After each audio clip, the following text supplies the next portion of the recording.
Hello दोस्तों, आज के क्लास में हम लोग सीटेट पेपर 1 के जो कि प्राइमरी लेवल का है 1 से 5 तक का प्रीवियस ईयर क्वेश्चन पेपर को पढ़ेंगे, जो कि 21 जनवरी 2024 को हुआ था। इसमें हम लोग भाग 3 के अंतर्गत सीटेट के पेपर के भाग 3 के अंतर्गत ईवीएस जो आता है पर्यावरण का जो पार्ट आता है उसको हम लोग आज पढ़ेंगे, जिसके पूरे 30 प्रश्न पढ़ेंगे। इसके पहले के 2 क्लासों में हम लोगों ने सीडीपी यानी बाल विकास और मैथ के प्रश्न को पढ़ लिया था। तो ये 21 जनवरी 2024 के सीरीज का तीसरा क्लास है। अगर पिछला 2 क्लास आप लोगों ने नहीं देखा है तो डिस्क्रिप्शन में लिंक है, उस पर क्लिक करके आप देख सकते हैं। तो आइए आज का क्लास शुरू करते हैं। पहला प्रश्न है ईवीएस का। इसमें देखिए निर्देश लिखा हुआ है, निम्नलिखित प्रश्नों के उत्तर देने के लिए सही या सबसे उपयुक्त विकल्प चुनिए। तो पहला प्रश्न है, जोहड़ से संबंधित निम्नलिखित में से कौन सा कथन सही है, उत्तर चुनें, सही उत्तर चुनें। तो ऑप्शन एक है, यह समुदाय आधारित वर्षा जल संचयन प्रणाली है। दूसरा है, यह पानी से अशुद्धियों को फिल्टर करता है। जोहड़ होता है फिल्टर करता है। तीसरा है, यह आसपास के कुओं में जमीन का पानी इकट्ठा करता है। और चौथा है, यह नदियों का पानी इकट्ठा करता है। तो इसका जो सही उत्तर हो जाएगा ए है, यह समुदाय आधारित वर्षा जल संचयन प्रणाली है। जोहड़ बहुत बड़ा चीज़ नहीं है। जोहड़ जो हरियाणा है, राजस्थान और पश्चिमी उत्तर प्रदेश में जो हमारे यहाँ का पोखर और तालाब होता है उसी को जोहड़ वहाँ कहते हैं। तो ये है, यह समुदाय आधारित वर्षा जल का संचयन करता है। इसका ऑप्शन नंबर 1 सही उत्तर हो जाएगा।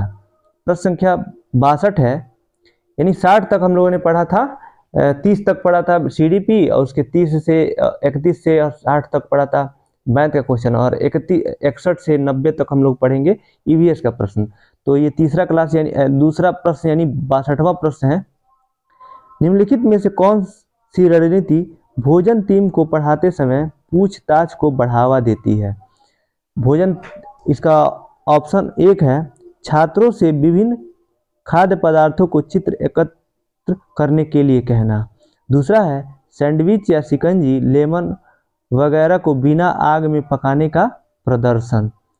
तीसरा है, छात्रों से उनके परिवार के सदस्यों को खाने की पसंद का पता लगाने के लिए कहना। जब बच्चा खाने के पसंद का पता लगाएगा तो इसमें वो सक्रिय रूप से भाग लेगा। तो सबसे उपयुक्त आंसर यही लग रहा है, लेकिन चौथा भी ऑप्शन देखते हैं, भारत के विभिन्न क्षेत्रों के उपयोग किए जाने वाले विभिन्न परिरक्षित खाद्य पदार्थों के चित्र दिखाना। ये भी प्रभावी नहीं है। सबसे ज़्यादा सक्रिय बच्चा तीसरे ऑप्शन में रहेगा, छात्रों के उनके परिवार के सदस्यों को खाने की पसंद का पता लगाने के लिए कहना।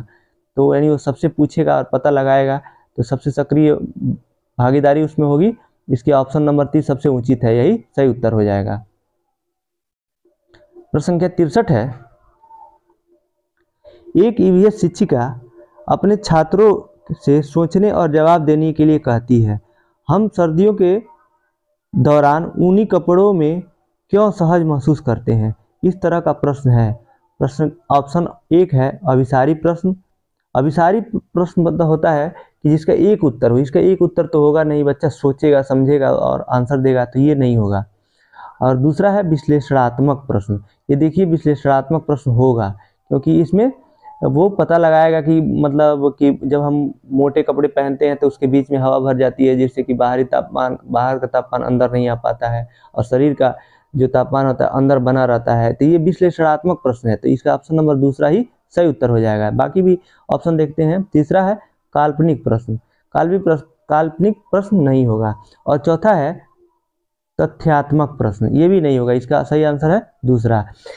इसमें मैं जो भी प्रश्न का आंसर बता रहा हूँ, मैं जो सीबीएसई ने रिवाइड आंसर की दिया था उसी के तहत बता रहा हूँ। इसमें भी कोई भी गलती की संभावना नहीं है। प्रश्न संख्या 64 है,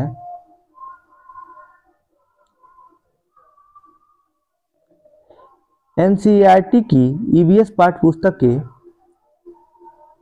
एक अध्याय में वाहिदा का प्रिज्म और नौसेना में डॉक्टर के रूप में उनके अनुभव का वर्णन है। इसे शामिल करने के क्या कारण है। ऑप्शन ए है, उनका अनुभव लैंगिक रूढ़ियों को चुनौती देता है। ये सही लग रहा है, मतलब पॉजिटिव आंसर है, हो सकता है। बी है उसकी कहानी सशस्त्र बलों के एक चिकित्सा अधिकारी के जीवन की एक झलक देती है, ये भी सही हो सकता है। तीसरा है यह समझना कि प्रिज्म 7 रंग को दर्शाता है। नहीं, इतना बड़ा चैप्टर ये केवल ये समझाने के लिए कि यह समझना कि प्रिज्म 7 रंगों को दर्शाता है नहीं हो सकता, ये नहीं होगा, तीसरा नहीं होगा, सी नहीं होगा। डी है उसके सामने आने वाली कठिनाइयों और उनसे निपटने को तरीकों को समझना, तो ये भी पॉजिटिव आंसर है। तो देखिए इसका तीनों हो सकता है, तीनों सही है, ए बी और D. A B D option किस में है? ए बी और डी।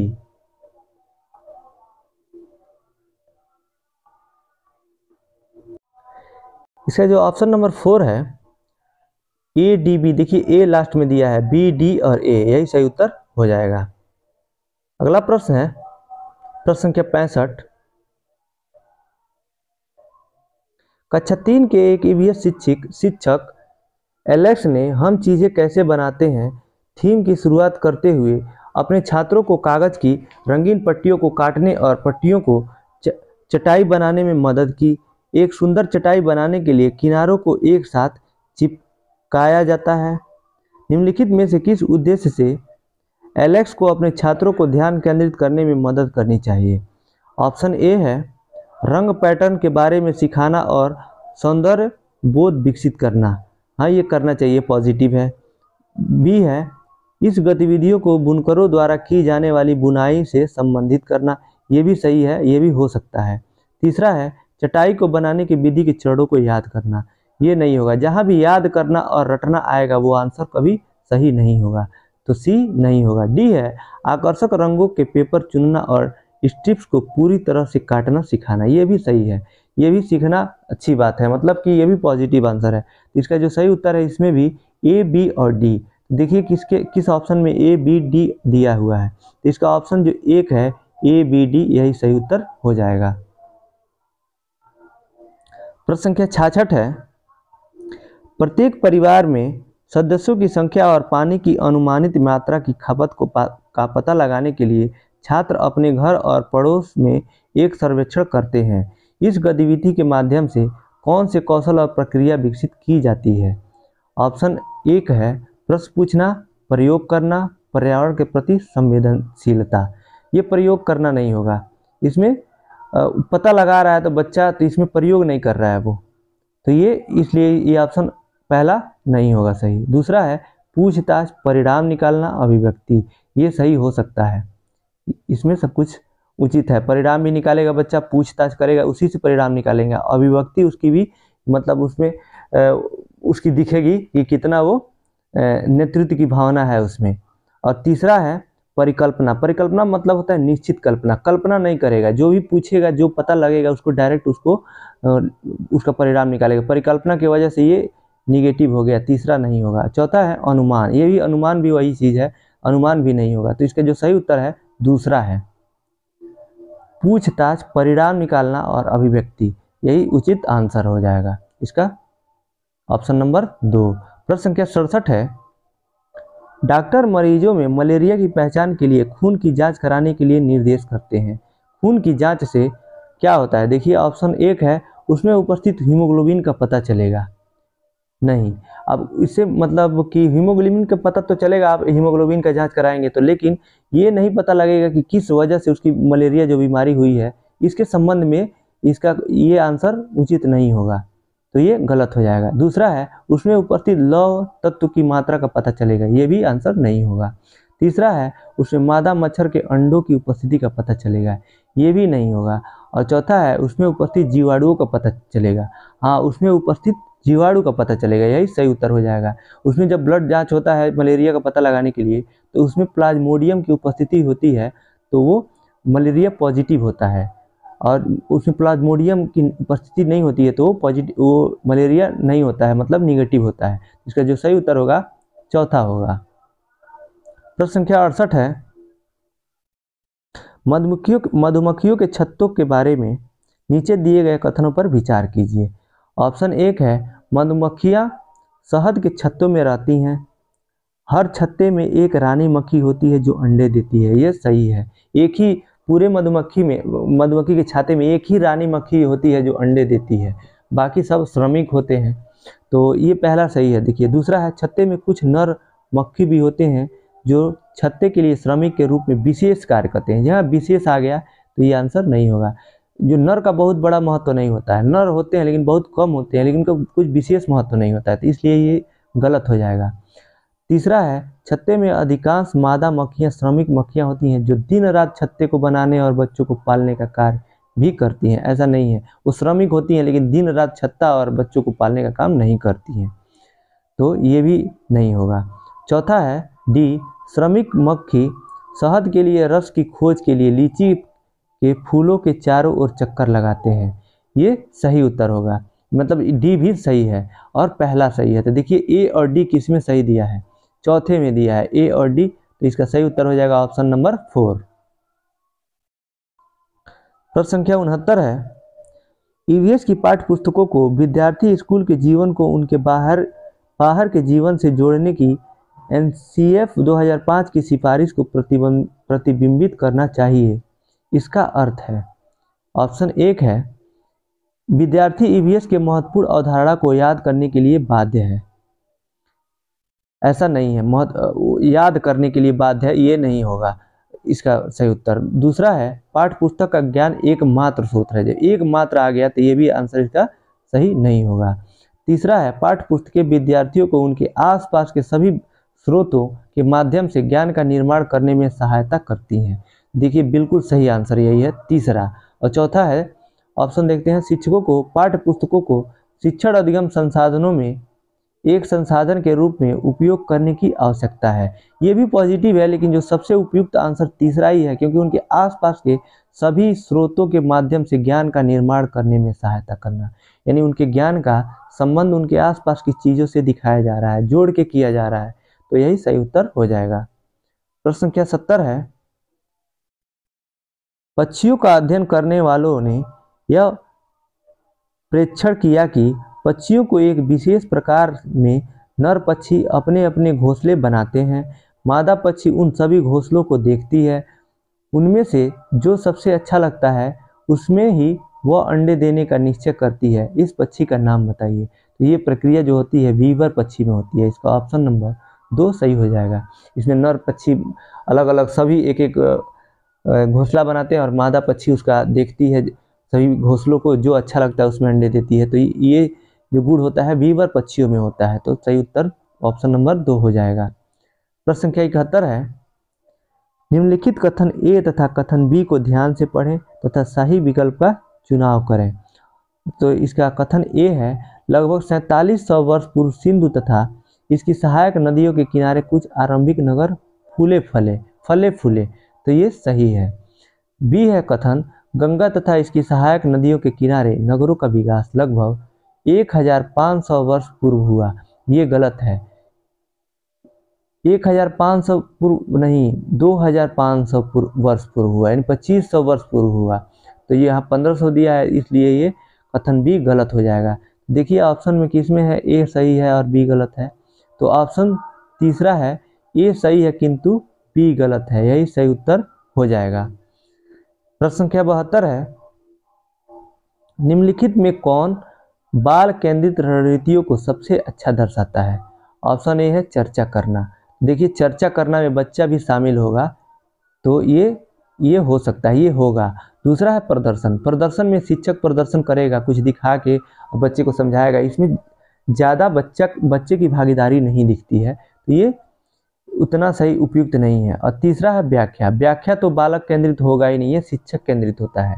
व्याख्यान में शिक्षक व्याख्या देता है और बालक मौन होकर सुनता है, तो इसमें बच्चे की कोई भागीदारी नहीं है, तो ये शिक्षक केंद्रित विधि है।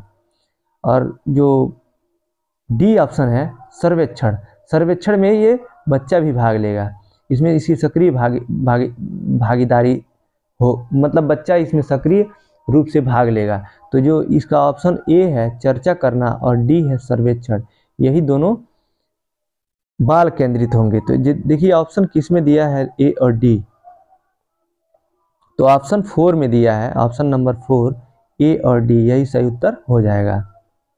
प्रश्न संख्या 73 है, पोचमपल्ली खूबसूरत डिजाइन की चमकदार रंगों की साड़ियों और विशेष प्रकार की बुनाई जिले भी पोचमपल्ली ही कहते हैं के लिए विख्यात जिला है। जो पोचमपल्ली होता है, जो डिजाइनर चमकदार जो साड़ी होती है, उसकी जो नक्काशी, उसकी जो बुनाई होती है, उसको कहते हैं। और एक जिले का भी नाम है पोचमपल्ली, उसी में ये विख्यात है, तो उस जिले का भी नाम है विख्यात। तो यह निम्नलिखित में से किसका भाग है, मतलब किस राज्य में ये पोचमपल्ली है? ऑप्शन एक है तमिलनाडु, और दूसरा है कर्नाटक, तीसरा है महाराष्ट्र, और चौथा है तेलंगाना। तो इसका जो सही उत्तर हो जाएगा तीसरा हो जाएगा महाराष्ट्र। महाराष्ट्र का एक जिला है पोचमपल्ली, और उसमें ही पोचमपल्ली खूबसूरत डिजाइन की चमकदार रंगों की साड़ियों उसमें विख्यात है, मतलब वो प्रसिद्ध है वहाँ की। तो इसका ऑप्शन नंबर 3 सही हो जाएगा। प्रश्न संख्या 74 है, सीमा एक ईवीएस शिक्षिका ने अपने छात्रों के लिए चिड़ियाघर एक क्षेत्र भ्रमण फील्ड ट्रिप का आयोजन किया।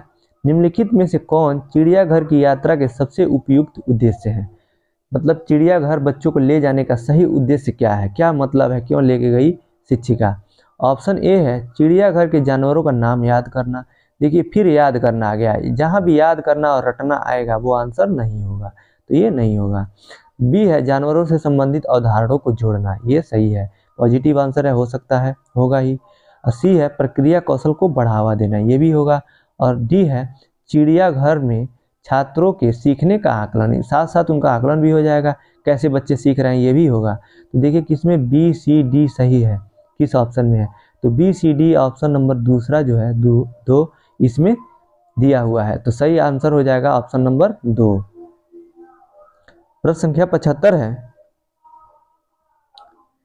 ईवीएस शिक्षिका ने अपने छात्रों को जानवरों के बारे में पढ़ाया और उन्हें निम्नलिखित कार्य करने के लिए कहा। ऑप्शन ए है आसपास के विभिन्न जानवरों के नाम लिखिए। बी है, इसमें प्रश्न क्या पूछा है, प्रश्न नीचे देखिए पूछा है, उपरोक्त में से कौन सा प्राथमिक स्तर के छात्रों के लिए उपयुक्त नहीं है? यानी जो गलत आंसर होगा, निगेटिव आंसर होगा, वही सही उत्तर होगा। देखिए पहला ऑप्शन है आसपास के विभिन्न जानवरों के नाम लिखिए, ये तो पॉजिटिव है, तो ये सही आंसर नहीं हो सकता। दूसरा है विभिन्न जानवरों की गतिविधियों का अवलोकन करो, ये भी पॉजिटिव आंसर है, तो ये भी उत्तर नहीं होगा। सी है अवलोकन के आधार पर जानवरों को श्रेणियों में वर्गीकृत करो, ये भी नहीं होगा क्योंकि ये पॉजिटिव आंसर है। और डी है जानवरों को परिभाषित करो, परिभाषित करना देखिए आ गया, इससे बच्चा कुछ सीखेगा नहीं, इससे बच्चा कुछ भी नहीं सीखेगा, यही निगेटिव आंसर है, तो नहीं पूछा है, इसलिए जो गलत है वही सही उत्तर होगा। तो इसका ऑप्शन नंबर डी सही उत्तर हो जाएगा, जानवरों को परिभाषित करो। प्रश्न संख्या 76 है,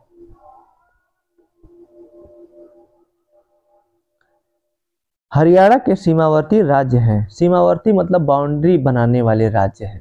तो देखिए आप फिगर में, यहाँ पे मैं जूम कर देता हूँ, हरियाणा के पहले ऑप्शन देख लेते हैं इसका, हरियाणा प्रदेश, हिमाचल प्रदेश, राजस्थान और उत्तर प्रदेश, यही सही उत्तर होगा क्योंकि हरियाणा के बाउंड्री पे यही तीनों स्थित है। दूसरा है, देखिए यहाँ पे मैं इसको जूम कर देता हूँ,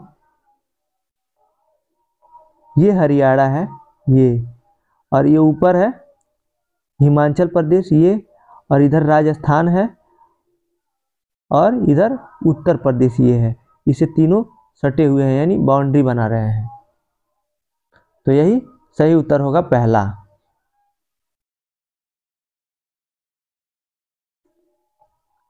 हिमाचल प्रदेश, राजस्थान और उत्तर प्रदेश। दूसरा ऑप्शन दिया है देखिए उत्तर प्रदेश, उत्तराखंड और मध्य प्रदेश।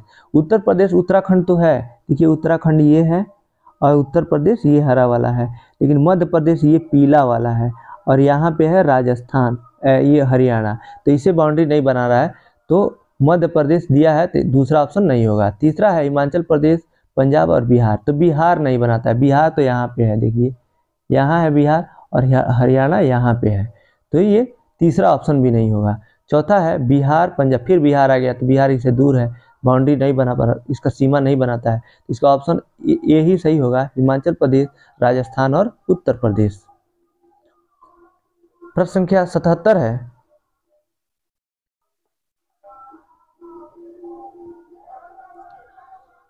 कथन ए तथा आर को ध्यान से पढ़ें तथा निम्नलिखित प्रश्नों का उत्तर दें। कथन ए है रेशम का कीड़ा अपनी मादा को उनकी गंध से कई किलोमीटर दूर से ही पहचान लेता है, ये सही है। दूसरा है कुछ मादा कीड़े पेरिमोनस छोड़ते हैं जिनके गंध को नर कीड़े पहचान लेते हैं। ये भी सही है रेशम कीड़ों के बारे में। तो इसका ऑप्शन देखिए ए एक सही हो जाएगा। दोनों कथन ए तथा आर सही है तथा आर ए की सही व्याख्या करता है। तो इसका ऑप्शन नंबर 1 सही हो जाएगा। प्रश्न संख्या 78 है, निम्नलिखित कथनों को ध्यान से पढ़िए। कथन 1 है, ईवीएस इस पाठ्यक्रम को 6 थीमों में बांटा गया है। पानी, आपसी संबंध, भोजन, यातायात, आवास और एवं वस्तुएं कैसे कार्य करती हैं। देखिए गलत लिखा है, वस्तुएं कैसे कार्य करती हैं ये थीम में है ही नहीं। 6 थीम यहाँ दिया हुआ है। देखिए पहला परिवार और दोस्त, दूसरा भोजन, तीसरा पानी, चौथा आश्रय, पांचवा यात्रा और छठवां चीजें जो हम बनाते और करते हैं। यहाँ पे दिया है वस्तुएं कैसे कार्य करती हैं और आपसी संबंध भी दिया हुआ है, ये दोनों नहीं है। तो आपसी संबंध ये परिवार और मित्र से हम लोग जोड़ भी सकते हैं, लेकिन जो ये है वस्तुएं कैसे कार्य करती हैं ये नहीं है। तो ये दिया, ये पहला जो कथन है गलत हो जाएगा। दूसरा कथन है, ईवीएस के थीम बच्चों के जीवन में के बहुत करीब है। हाँ, तो ये इन सबसे बच्चे संबंधित होते हैं, बहुत करीब होते हैं। तो दूसरा ऑप्शन सही है। तो किस ऑप्शन में पहला कथन गलत है और दूसरा सही है दिया हुआ है। देखिए ऑप्शन जो 4 है, कथन 1 गलत है एवं कथन 2 सही है, यही सही उत्तर हो जाएगा। प्रश्न संख्या 78 है, 79 है, दिए गए कथनों को ध्यानपूर्वक पढ़ें एवं सही विकल्प चुनें। कथन ए है, जाइलम जल और खनिजों को जड़ों से पौधों के बाकी हिस्सों तक पहुंचाता है। देखिए जाइलम जड़ से लेके जाता है पौधे के विभिन्न भागों में, और फ्लोएम लेके आता है पत्ती द्वारा बनाए गए भोजन को पौधे के विभिन्न भागों में पहुंचाता है, जड़ों तक भी पहुंचाता है। और कथन बी है, फ्लोएम भोजन को पत्तियों से पौधे के विभिन्न भागों में स्थानांतरित करता है। तो दोनों ऑप्शन सही है। तो इसका जो ऑप्शन पहला है यही सही उत्तर है। दोनों ए और बी सही है, यही सही उत्तर होगा। प्रश्न संख्या 80 है, व्यापक मूल्यांकन का अर्थ है एक छात्र का मूल्यांकन करने का समग्र तरीका।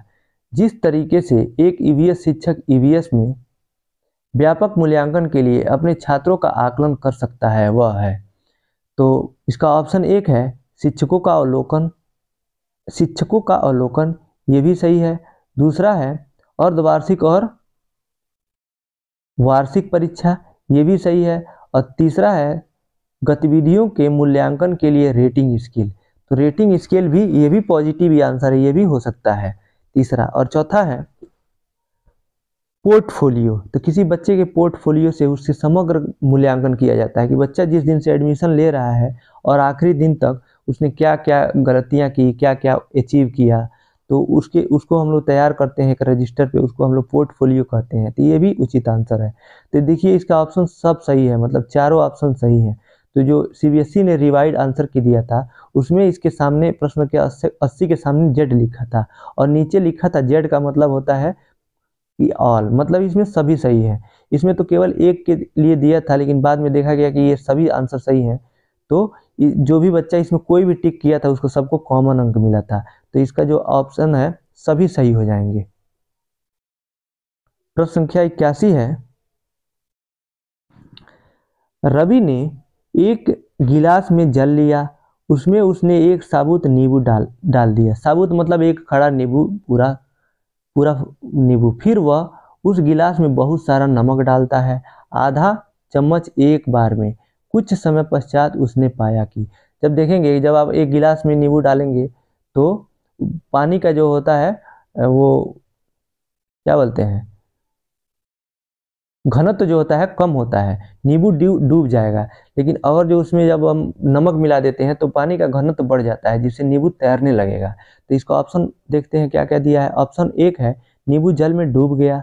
जब उसने उसमें नमक मिला दिया तो डूबेगा नहीं, वो तैरेगा। दूसरा है नींबू जल में तैरने लगा, तो यही सही उत्तर हो जाएगा। और भी ऑप्शन देखते हैं क्या दिया है। तीसरा है नींबू जल में 2 भागों में टूट गया, तो ये तो कभी होगा नहीं। चौथा है नींबू गिलास के बीचों बीच चला गया, ये भी नहीं होगा।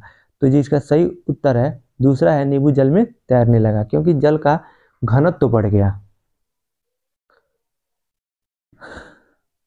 प्रश्न संख्या 82 है, निम्नलिखित में से कौन सा समूह प्राथमिक स्तर पर ईवीएस के थीमों को दर्शाता है। तो ये फिर से प्रश्न रिपीट हो गया, थोड़ा सा स्वरूप इसका बदला है लेकिन रिपीट हुआ है। मौसम, पानी और यात्रा। देखिए यहाँ मौसम नहीं होगा, पानी और यात्रा तो होगा। यात्रा दिया है और यहाँ पानी दिया है, तीसरे नंबर पर, पांचवें नंबर पे है। मौसम नहीं है, इसलिए पहला ऑप्शन गलत है।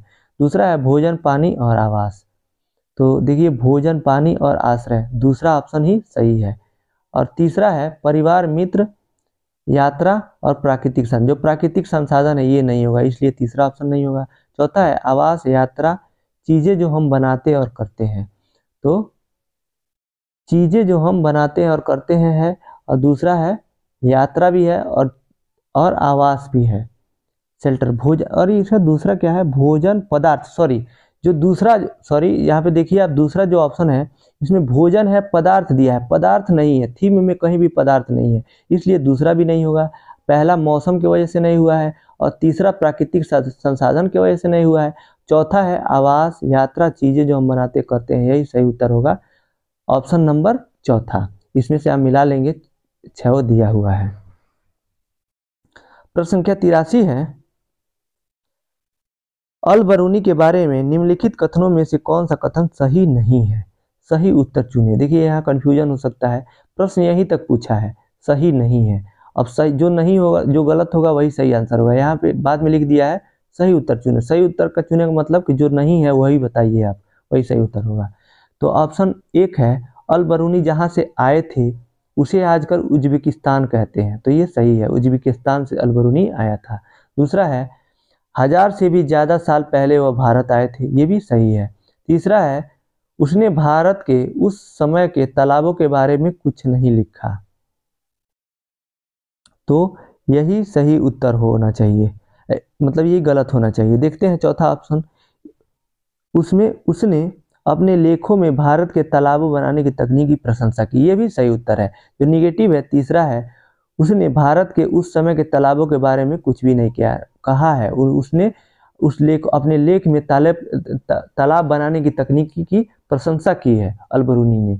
तो ऑप्शन चौथा भी सही है, इसमें जो निगेटिव आंसर है तीसरा है, और नहीं पूछा है इसलिए ऑप्शन तीसरा ही सही उत्तर होगा। प्रश्न संख्या 84 है, नीचे दिए गए कथन ए और बी पर विचार कीजिए। कथन ए है, बोरा असम में उपयोग की जाने वाले धान का एक सामान्य प्रकार है, ये सही है। दूसरा है धान की खेती चिकनी मिट्टी में अच्छी होती है एवं इस फसल को प्रचुर मात्रा में पानी चाहिए, तो ये भी सही आंसर है। नीचे पूछा है निम्नलिखित में से सही कोड चुनिए, तो ये भी दोनों सही है, क्योंकि जो चिकनी मिट्टी होती है सबसे ज़्यादा जल का अवशोषण चिकनी मिट्टी करती है, और धान की खेती के लिए सबसे उपयुक्त, मतलब पानी की बहुत ज़्यादा आवश्यकता होती है, तो सबसे उपयुक्त जो मिट्टी होती है चिकनी मिट्टी होती है, क्योंकि ये सबसे ज़्यादा जल अवशोषित करती है। दोनों कथन सही हैं, तो देखिए इसका ऑप्शन जो 1 है, ए और बी दोनों सही हैं, यही सही उत्तर है। प्रश्न संख्या 85 है, उस वस्तु का द्रव्यमान ज्ञात करिए जिसका घनत्व 12 ग्राम प्रति मिलीलीटर तथा आयतन 3 मिलीलीटर है। तो हम जानते हैं कि घनत्व बराबर होता है, घनत्व बराबर द्रव्यमान बटे आयतन, द्रव्यमान बटे आयतन होता है। यहाँ घनत्व दिया है 12 बराबर द्रव्यमान निकालना है, अब बटे ये आयतन दिया है 3। यहाँ पे एक चीज़ है, दो सब मिलीलीटर में है, यानी मात्रक समान है, बदलने की आवश्यकता नहीं है। और जब हम लोग द्रव्यमान निकालना है तो यहाँ 3 से भाग दिया हुआ है द्रव्यमान में, जब दूसरी तरफ पक्षांतर करेंगे तो गुणा हो जाएगा 12 से, तो 12 यहीं 36 हो जाएगा, तो 36 ग्राम आ जाएगा द्रव्यमान। तो 36 किस ऑप्शन में है, तीसरे में है, 36 ग्राम, यही सही उत्तर है। प्रश्न संख्या 86 है, आप चाहते हैं कि छात्र सहपाठी शिक्षण रणनीतियों द्वारा सीखें, आप समूह कैसे बनाएंगे? ऑप्शन 1 है, 4 या 5 छात्रों के रोल नंबर के अनुसार समूह बनाएंगे, नहीं। और जो आप रोल नंबर के हिसाब से बनाएंगे तो हो सकता है कि जो शुरू के किसी बीच में किसी 4-5 लड़के जो बहुत तेज हैं उनका अलग ही ग्रुप बन गया, या फिर अगला जो ग्रुप बना रहे हैं 4-5 लड़कों का वो बहुत कमज़ोर है, उनमें कोई भी तेज लड़का नहीं है, मतलब प्रतिभाशाली बच्चा नहीं है, तो इसलिए ये उचित तरीका नहीं होगा। दूसरा है, परीक्षा में प्राप्त अंकों के अनुसार छात्रों का एक समान समूह बनाना, अंकों के आधार पर नहीं बनाना है, ये भी उत्तर सही नहीं होगा। तीसरा है, भागीदारी और सहयोग के आधार पर एक विषम समूह बनाइए, ये सही हो सकता है तीसरा। चौथा ऑप्शन देखते हैं, समान लिंग सामाजिक आर्थिक पृष्ठभूमि के 5 छात्रों का एक समूह बनाइए। देखिए लिंग के आधार पर बच्चों को नहीं बांटना है, तो ये भी नहीं होगा। इसमें जो सबसे उपयुक्त आंसर है तीसरा है, भागीदारी और सहयोग के आधार पर एक विषम समूह बनाएं। तो जिसमें भी कुछ बच्चे तेज तरार हों, कुछ कमजोर हों, कुछ मीडियम मतलब सामान्य बुद्धि वाले हों, सबको मिला के हम लोग को ग्रुप बनाना चाहिए। तो इसका ऑप्शन तीसरा ही सही उत्तर हो जाएगा। प्रश्न संख्या 87 है, घर्षीसर से संबंधित निम्नलिखित कथनों में से कौन सा एक कथन सही नहीं है। तो ये यहाँ पे नहीं पूछा है, तो जो सही है वही, जो नहीं सही है मतलब जो गलत आंसर है वही सही उत्तर होगा। ऑप्शन एक है, जैसलमेर राजा घर्षी ने इसे बनाया था, तो ये सही है, तो ये उत्तर नहीं होगा। और दूसरा है, लगभग 650 साल पहले बनाया गया था, तो ये भी सही है। तो जिसलिए यहाँ नहीं पूछा है तो सही है, इसलिए इसका ये भी आंसर सही, ये उचित आंसर नहीं होगा। तीसरा है, यह 9 तालाबों से जुड़ा हुआ है, तो ये भी पॉजिटिव आंसर है, तो ये भी उत्तर सही नहीं माना जाएगा क्योंकि नहीं पूछा है, तो गलत हमको ढूंढना है। चौथा है, यह तालाब आज ही प्रयोग में आए हैं। इतने पुराने तालाब कहाँ से अब प्रयोग में हो सकते हैं भला, तो ये चौथा ही सही उत्तर होगा क्योंकि ये गलत है, इसमें नहीं पूछा है। प्रश्न संख्या 88 है,